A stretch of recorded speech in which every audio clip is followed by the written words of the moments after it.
This watch shouldn't be working. Let's fix that. I'm Dennis, and this is Wheels and Watches DIY. Let's see what's actually going on.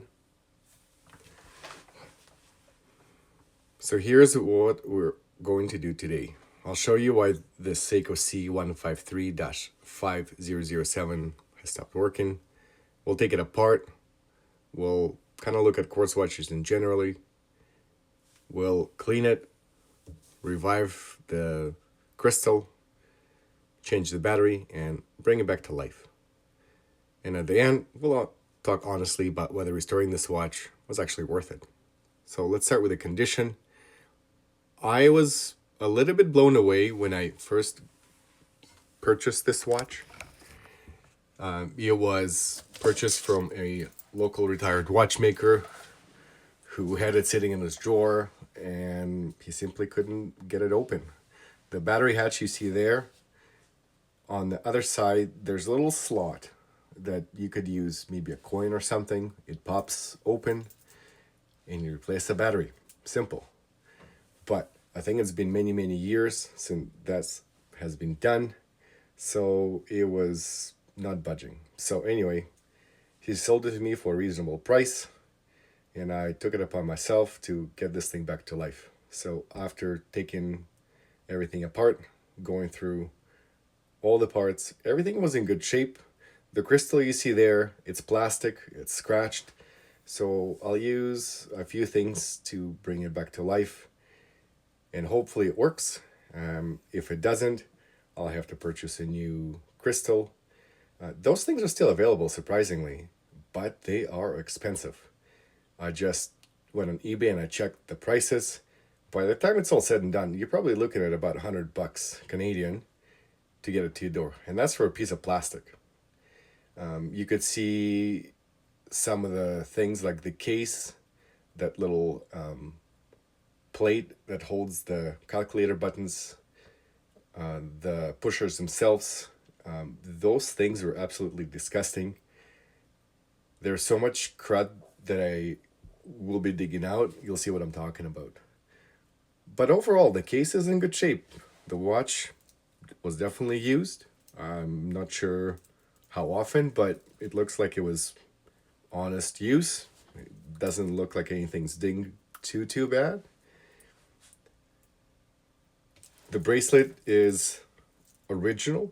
It is the Z145. And this style of bracelet is in tune with the era. Personally, I think it's super comfortable. The fact that you can adjust the length of the bracelet with a slide is, to me, it's super convenient, and it just works. I will say that if you have hands with or wrists with lots of hair, you'd think it would pull, but honestly, like, it doesn't. Anyway, I think the bracelet's super comfortable. It works, and that's just the way it goes. So here's a shot of all the parts laid out, both front and back. So let's get into it. We're gonna start by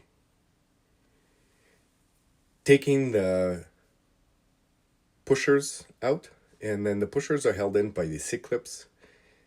Word of warning, please support them with something in your other hand.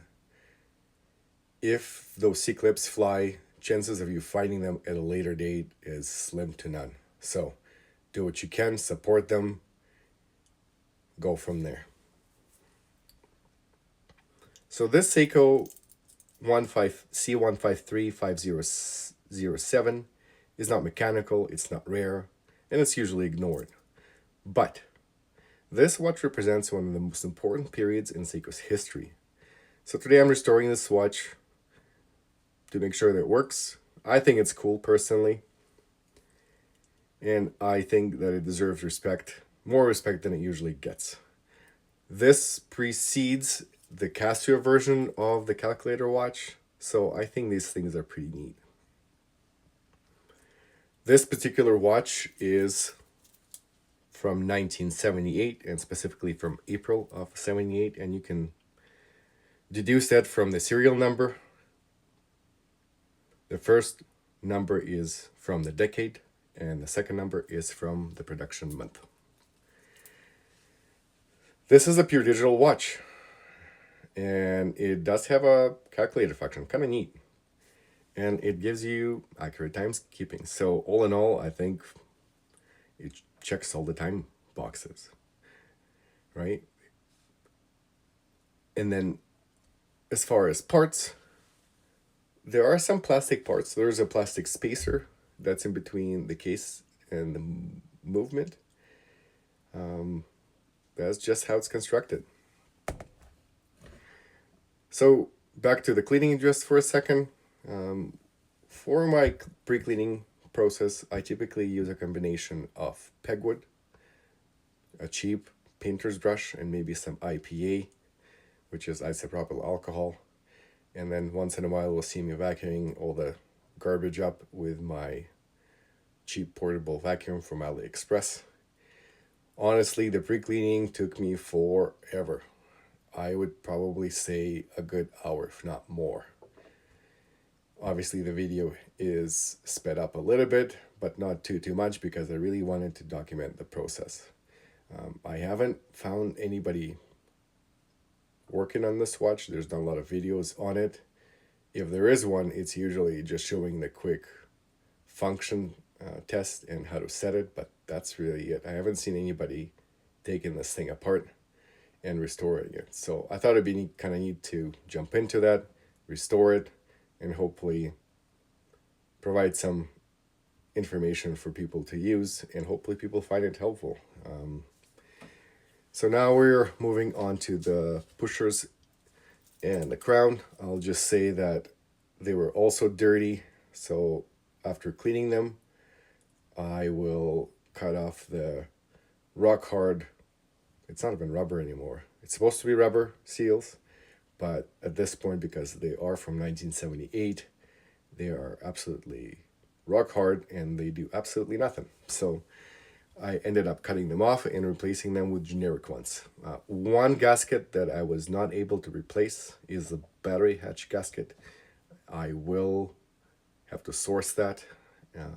Otherwise, the watch is not done. So while I clean, we'll just talk a little bit more about the watch itself. So quartz watches fail for different reasons compared to mechanical watches. The gears usually survive, the contacts don't, right? So after checking for battery leakage, any corrosion, I was pleasantly surprised that the movement was in good shape. The contacts look good. They were a little dirty, but other than that, they look good. The pushers were definitely dirty, and because they were dirty, I couldn't use them really well. They're kind of sticky. If you ever owned a watch that had sticky buttons, it's kind of like that. The LCD looked pretty good too. I was also pleasantly surprised. I did test the watch very quickly just to see if it worked before I embarked on this process, and it powered right up. So after I did that, I took the battery out, and that's when I decided that how to restore it. So one of the things that I spent a lot of time on was the crystal. The crystal is expensive if you have to replace it, but it's still available. By the time it's all said and done, it's about $100. So for the crystal itself, shipping, and any importing duties if you importing it from another country. But other than that, it was pretty straightforward. So all the parts are there. And then back to the actual restoration. Here you see me using a Bergeon spring removal tool. That's a clone, by the way. At this point, I honestly don't need to spend $300 on this tool. Maybe down the road I'll upgrade, but for now this will do. I do own another tool. That's the Bergeon 6767. I use that thing most of the time, and then In this case, I just couldn't get it to budge. So those springs were a little bit stuck. So I needed something that would grab that spring bar from both sides. So that's what I did, and it worked just fine. Here you can see me working on the clasp. I'll say that it took me a while to clean it. It doesn't look like that's a lot of work there, but with all the nooks and crannies and all the garbage in there, it took me a while.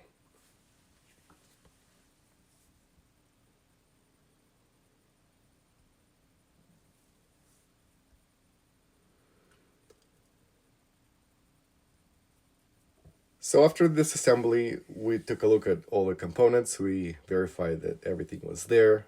We verified that the watch was working.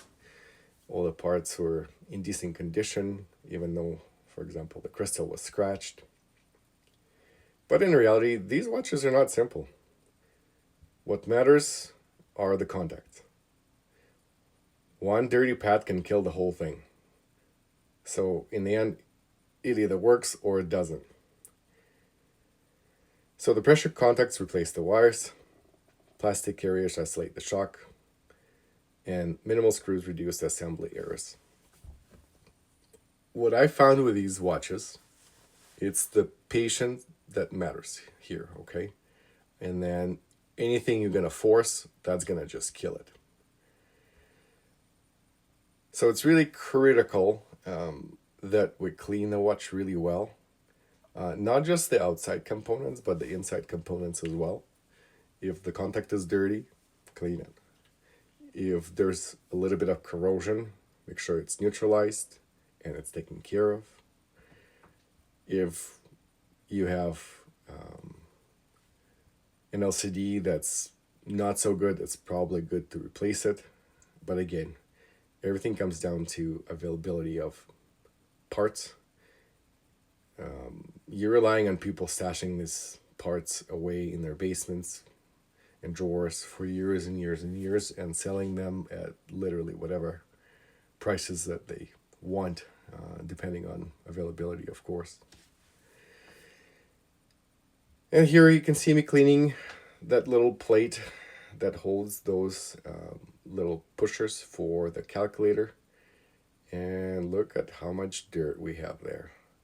That thing is absolutely disgusting.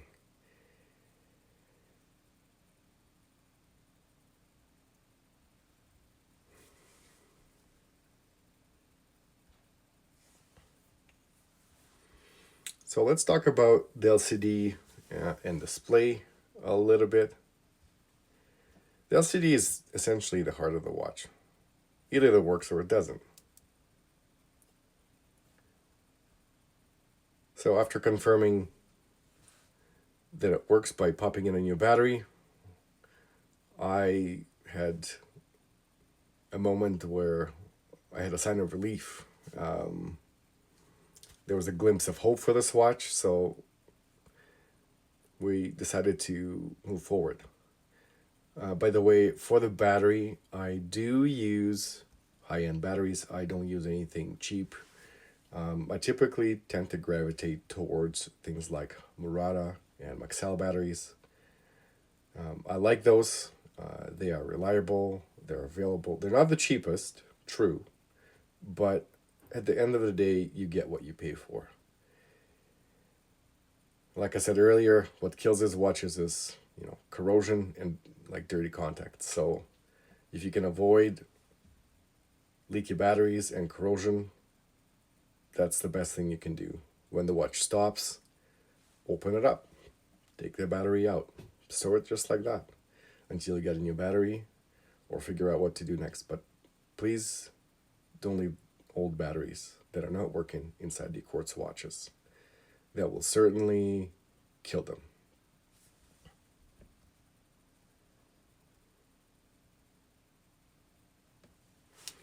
So here I am examining the case,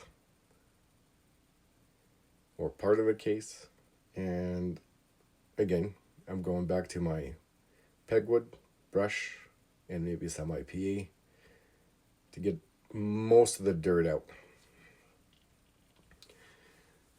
By the way, when I clean all the parts by hand, most of the parts will go into my cleaning machine setup, and I don't have anything fancy for that. Just so you know, I own a small ultrasonic bath that has a heating function. I can control the temperature of the water in that bath. And then for the cleaning machine, I have what's called ChronoClean. It's essentially a small mason jar with a crank. And on that crank, we have a little basket with compartments for different watch parts.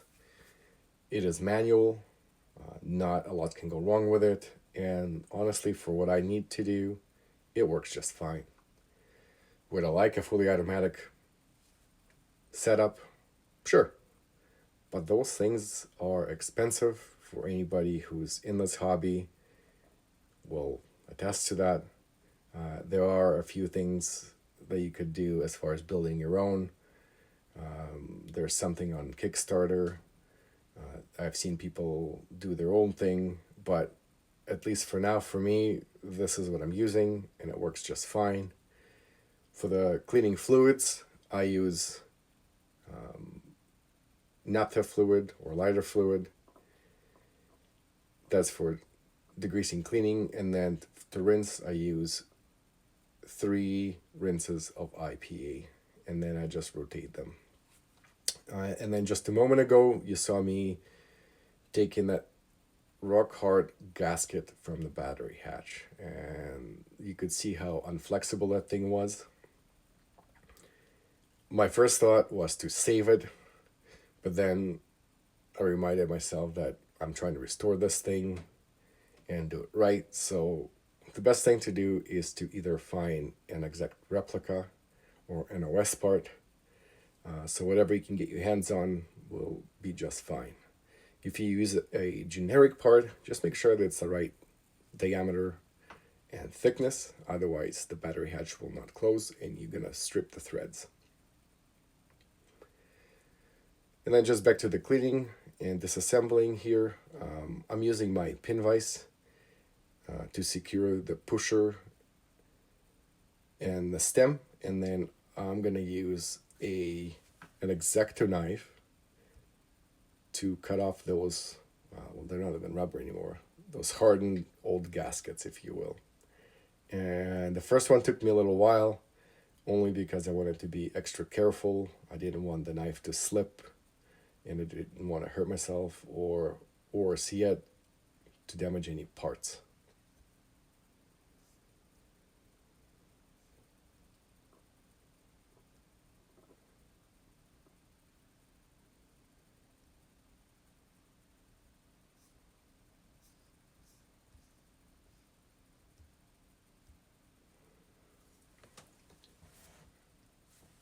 So let's talk a little bit more about the cleaning process as far as the fluids. I did mention that I'm using lighter fluid and then followed by 3 rinses in IPA. By the way, I keep track of how many watches I put through the wash and the rinse cycles, just so I can see how much life roughly I have left in that fluid. Obviously, if the fluid is super dirty, I'm going to replace it. But it's nice to know how many watches you've cleaned before you replace it. And then, so the lighter fluid, I'm going to use up until it's done. The IPA rinses I rotate. So for example, I have rinses 1, 2, and 3. As jar number 1 gets dirty, I get rid of that and I move the jar 2 and 3 forward. Jar 2 becomes number 1. And then otherwise I just shift the numbers.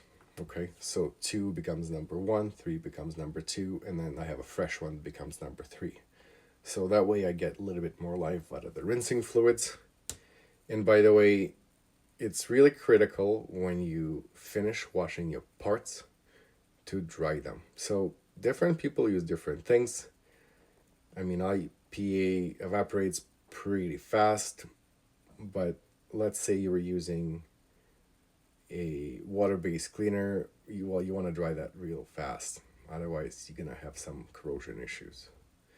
Let's pause it for a second here. I'm zooming in. on the stem, and then you could see how small that gasket really is. Okay, so what do I use for my drying method? Different people use different things. You can use an oven. You can use on oven. By the way, oven. If you use an oven, please use it on a low heat. You don't need to cook the parts. You just need to dry them. So some people use a hair dryer. Personally, I wouldn't trust myself with one.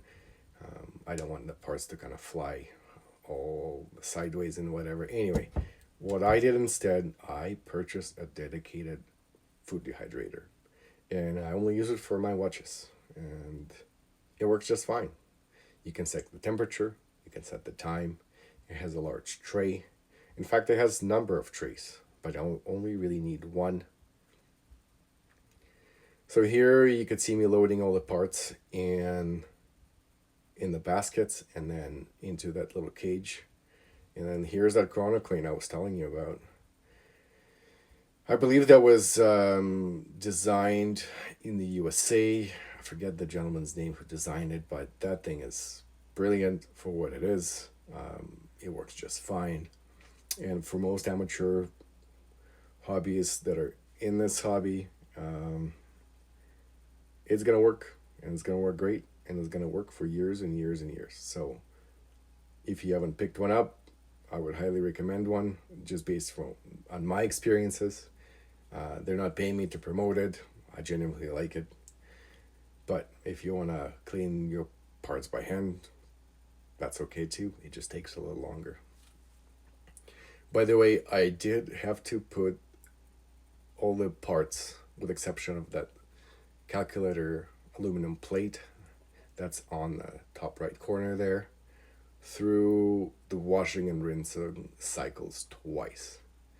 Even after I did the pre-cleaning, so after the first cycle, I took the parts out and they were still dirty. I could still find debris in the nooks and the crannies. So I did the same thing the second time around. I went through all the parts, used my pegwood brush and IPA, went through all of them, cleaned them the best that I could until nothing was essentially coming off, and I put them through another wash, 3 IPA rinses, and a drying cycle.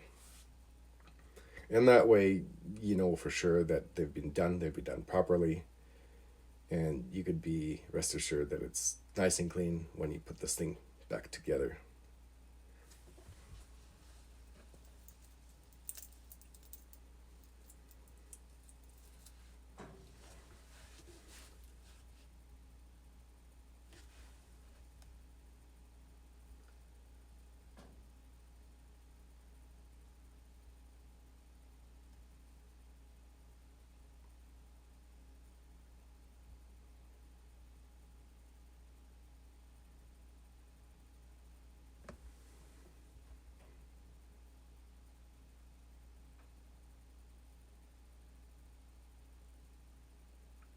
So here we're working on that back case lid.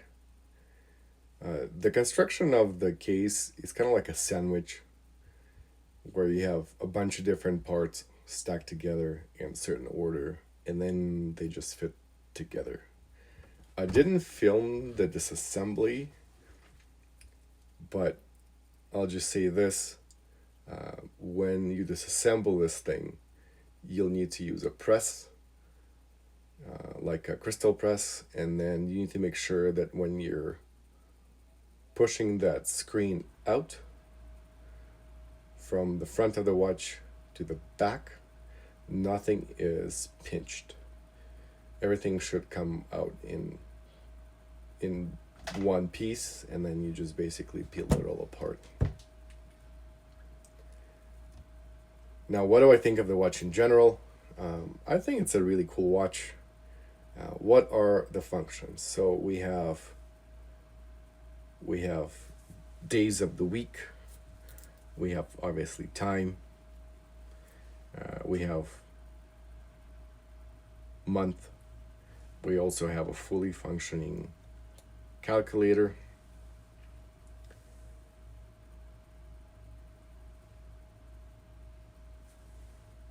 So after, I'll kind of jump forward. After everything was cleaned and reassembled and put back together, I was playing around with the calculator functions, and surprisingly everything worked. The only downside I found, my fingers are too darn fat to use those buttons, so I had to use something really nice and thin to test them out. If you are using that calculator for that function, unless you have something small and pointy, you will have maybe a bit of a hard time pressing a single button instead of a couple. So just FYI. But it has addition, subtraction, multiplication, division, square root, percentages, and so on. So basic stuff, it works. We haven't really talked about the dimensions of the watch. My wrist, for reference, is maybe 17 and a half, 18 centimeters. And then the watch from across is maybe, let's see here, it's maybe 35.4 millimeters without the crown. And if you include the crown, that's about 36 millimeters. So it's not square, it's more rectangular. The aluminum piece that you see for the calculator, it's more square. But the case where that plate sits is more rectangular, I would say, with some angles. And then from top to bottom, it's about 42.3 millimeters, which is pretty decent. And then as far as thickness, so it is about 11.8. So it sits well on my wrist. It doesn't look humongous. When you look at it on your wrist, it sort of reminds me of an Apple Watch as far as kind of the looks, but from 1978.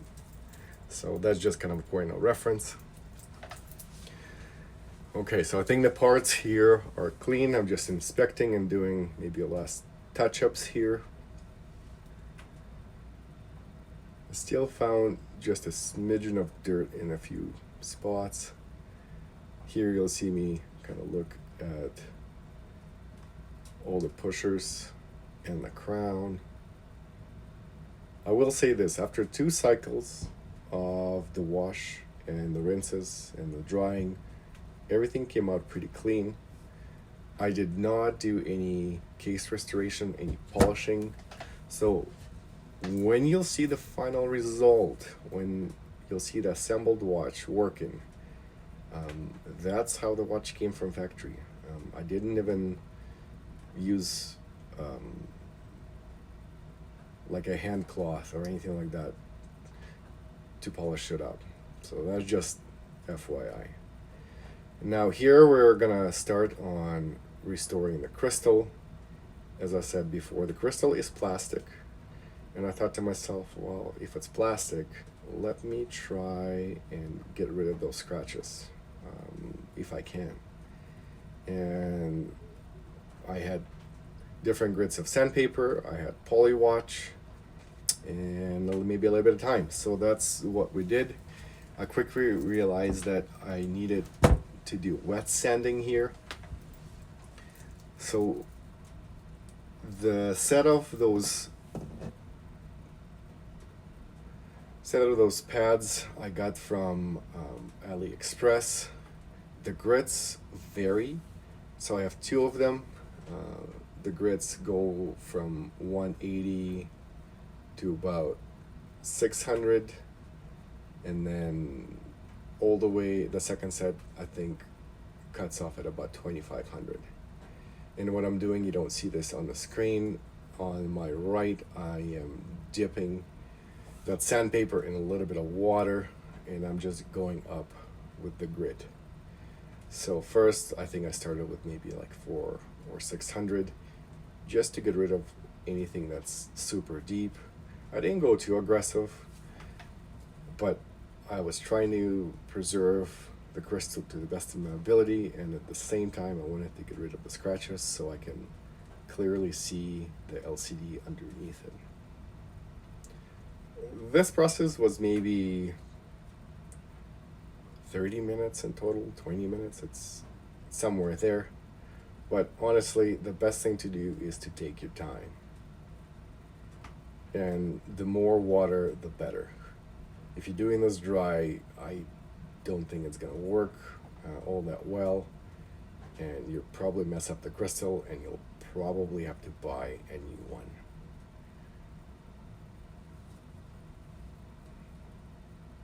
So my last sandpaper there, you'll see in a moment, would be 2500.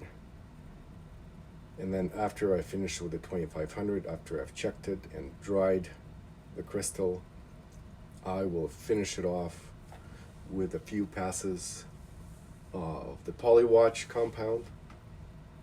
Polywatch is super cheap and it's effective.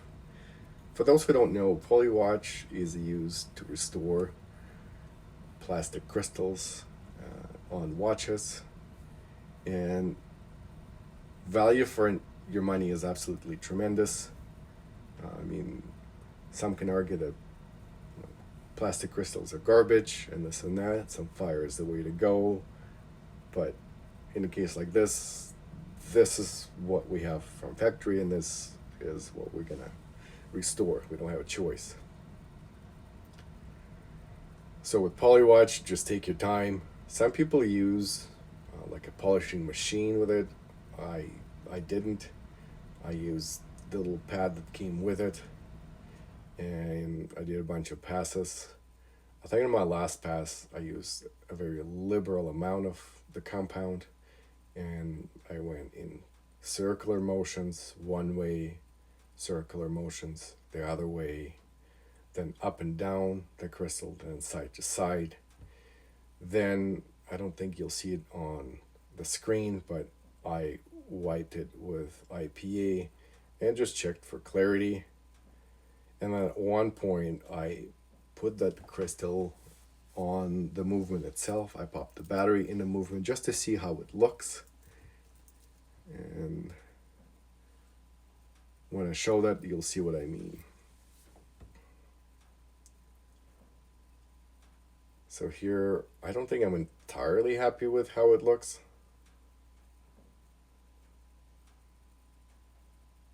But let's just see. It's pretty close. And I'm using a different cloth for the final wipe.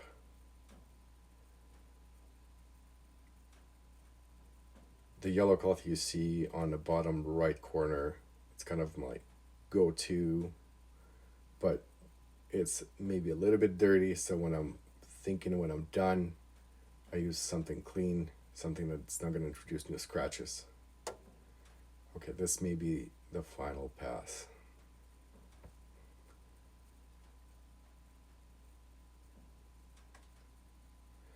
So limitation of the Polywatch, it's not going to get rid of anything super deep, and that is precisely why I went to sandpaper first, to kind of get rid of the big stuff and then polish the crystal up so it's nice and clear. But if you have just a scuff here and there, Polywatch is the way to go. Value for your money, I mean, $15, give or take a little. You're not spending a lot of money, but then you're gonna get more life out of your crystal before you have to replace it. So here we're checking for clarity again. Here we go, that's that shot I was telling you about. Looks pretty good. Okay, so now we're gonna move to reassembly. And now that everything's clean, now everything's ready to be reassembled, I've decided to use finger cuts. The last thing I want is to transfer any oils, anything like that from my hands onto the parts. And here you'll see me playing with those little buttons I was telling you about earlier. They are a pain. So here's what I did. When I took them out, I cleaned them and I put them away. I put them in a Ziploc bag. You can use a container or whatever. The last thing you want is to lose them. By the way, you will see me rearranging those pushers in those buttons, if you will, in a couple of different orientations. At some point, I did realize that they were aligned wrong. And how do you know that's the case? Just so you know, when those buttons are installed correctly and you're looking at the watch like you're trying to check the time, those little buttons will have a little dimple. And if you don't see that dimple, that means the button is installed upside down. And if that's the case, they're gonna look sloppy and almost loose, if you will. So just make sure that the dimple is pointing towards you and it's all good.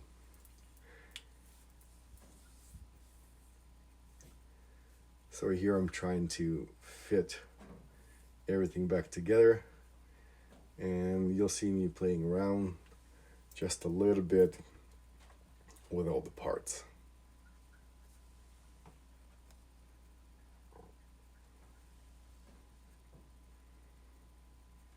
And this is where I realize that they're positioned wrong. So what I'm gonna do is I will flip them upside, well, right side up, I should say.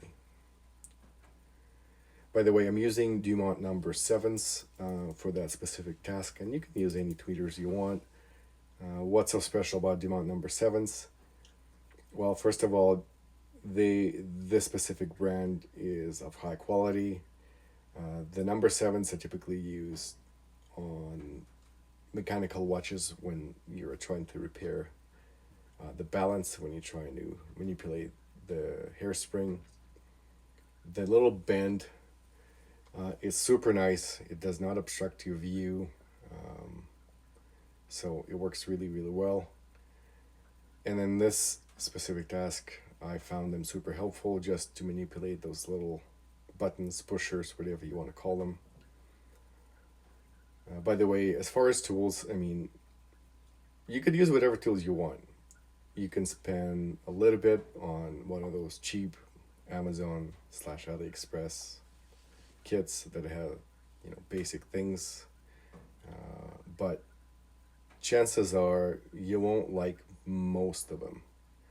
So a lot of things that I have now are of better quality, and at the end of the day, it depends how much of this you do, what you like, what your budget allows, whatever works, right? So I do have some nice tools. I have medium tools and I have cheap tools. But I want to, once you start working with nice things, nice quality tools, it's really hard to go back to anything that's not well made. As far as tweezers, I think it's wise to spend a little bit of money on good quality tweezers. I find that tips are better. They stay in a working condition better before you have to dress them again. They last a lot longer. And then you'll use them. I mean, yes, you will spend some good money on buying them, but you'll use them for a long time. So if the budget allows, go get yourself some good quality Swiss tweezers, and then it's whatever shape, size you want, whatever makes you comfortable, whatever works in your particular case. So here we're trying to put this thing back together. We use our blower to get the debris out, and then now we're gonna try to pop in the movement. By the way, I do put that little spacer, the plastic spacer, on the movement in just a second. I just found that it was easier than putting it in the back case and then snapping it together. By the way, like I said earlier, the force should be there, but not excessive. What do I mean by not excessive? Everything should snap just the right way. If you think it's not going the right way, honestly, take a second, take it apart, make sure everything lines up, and then try to pop it back in. If anything does break, you're looking at a good chunk of change replacing it. Oh, here we go. That popped in really easy. If you snap something the wrong way, if it breaks, you're gonna lose time and money. So be gentle and make sure everything lines up. So here I am fitting that battery with that old gasket, and I just take it out because I realize that it doesn't close, for one, and two, it's serving no purpose. So for now, like I said, the watch does not have that battery hatch gasket. I'm gonna have to source that. Here you can see me going through the functions. So how do you work this watch? And here you can see kind of the finished product before I put the bracelet on. Let's go back to that function. So in a neutral position, when you take the crown out one click, you go into the time setting position. So you can change the month and so on. So the top pusher, you can change the month, you can change the date,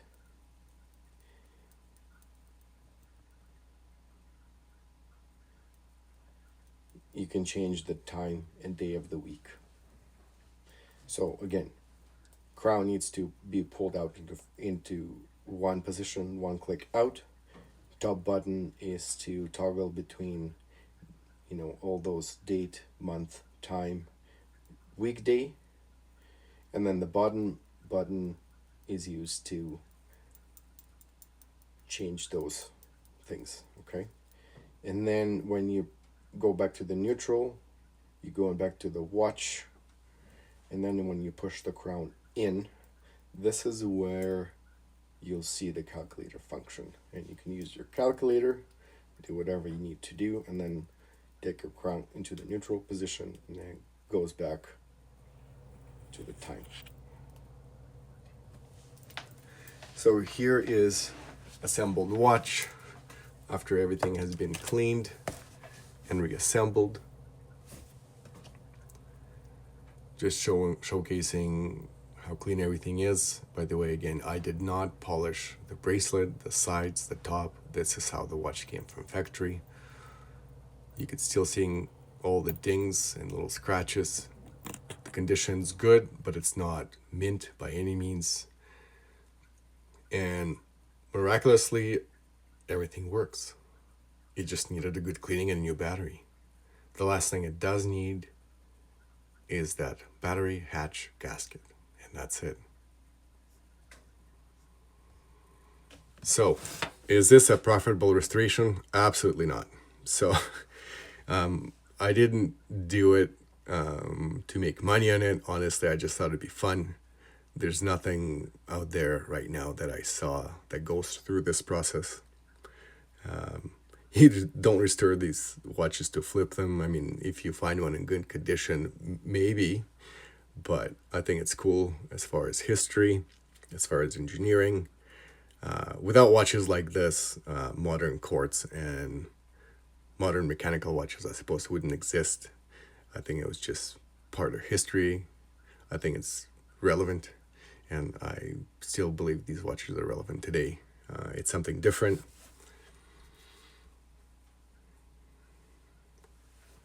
Just going through how to take the case apart here. So again, I used a watch press with some dies. Just make sure nothing is obstructed when you press that front lid down, and everything goes back like a sandwich. If you need to source any parts, like I said, places like eBay is probably the best place for that. I will say that everything's absolutely super expensive, so if you are taking this thing apart, do take care not to break anything and take your time. I will say that I enjoyed the process as a whole. I think I've learned a few things here and there. I think the watch is cool as far as the vintage, as far as having a cool calculator function from 1978. This thing is older than I am, and the fact that it's still original, it works, absolutely blows my mind. So again, I think it's a cool piece. It works. There's nothing wrong with it. It's original. The only thing that will not be original is the back case gasket. But other than that, this C153 is all there. It's fully functional. Yeah, and it's now going to serve, hopefully, for a long, long time. Again, my name is Dennis. This was Wheels and Watches DIY, and I try to bring watches back to life because I like doing it. Thanks for watching, and we'll see you in the next video.